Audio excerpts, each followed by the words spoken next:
Black people were not the only ones discriminated against in America. I know they'd like you to believe that they were, but they're not, right? I, as an Italian American, when Italians came over here, we were heavily discriminated against. We were shoved into ghettos. We weren't allowed to work certain jobs. We were looked down upon because of where we came from, right? The Irish, they came over as indentured servants. It didn't matter how much they worked because guess what? They weren't going to see that money anyway. So how exactly were they supposed to build generational wealth? You had Jewish people who were fleeing from the horrors of the Holocaust that didn't have a dime to their name. They had nothing and they were heavily persecuted due to their religion and due to their culture, right?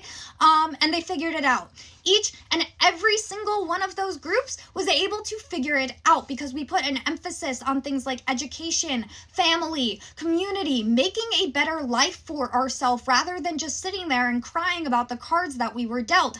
I get it. It's not fair, and there are bad things in America's history, but we are not back in our history. But if we just sit there, then we are never going to advance. You are not the victim that you have delusioned yourself to be. And there are a lot of problems within the Black community and their culture and what they put an emphasis on and how they dress and how they speak and what they think is important to them. And that is why they're still where they're at.